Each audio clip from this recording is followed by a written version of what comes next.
Здравейте, аз съм Цвети и днес ще ви покажа как се правят черешки. Ето моите. И ще има втора част на клипа, която ще се правят бананче. Първо първата част. Ще ви бъдат нужни 4 червенки. Ето тук. 4 червенки и 2 зеленки. Ето по този начин си ги сложете. Аз ще си го сложа ето тук и ето тук. По ценко. И само една кука. Няма да ви е нужен голям стан или пък вилички. Ето ги. Няма да ви е нужен. Само куката.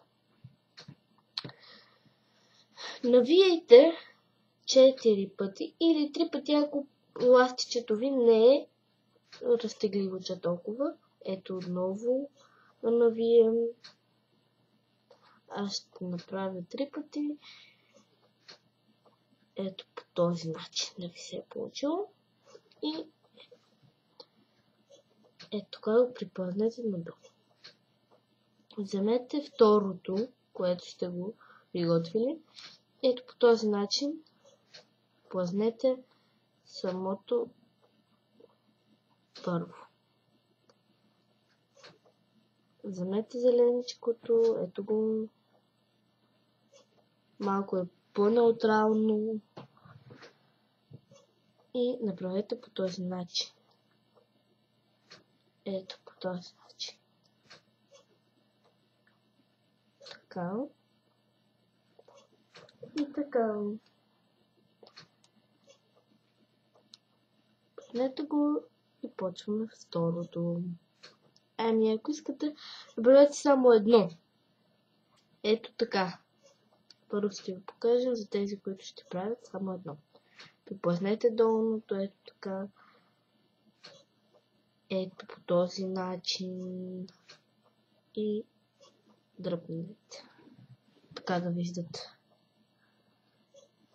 Не много силно. Не ви препоръчвам. И ето тук тази част. Сега започваме с втората. Пак вземете едно и го навиете 4 или 3 пъти. Така, вземете пак другото червеничко. Същите стъпки. Ето така. Хоп, хоп, хоп. Вземете зеленичкото отново. Ето така. Прехвърлете. Стъпките са еднакви. Извинете. Ето така.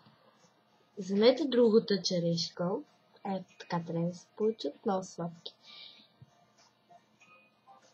Ето вземете по този начин ги кръстосайте. След като сте ги кръстосали, вземете тази червената и направете ето така. Вие препоръчвам много да стягате.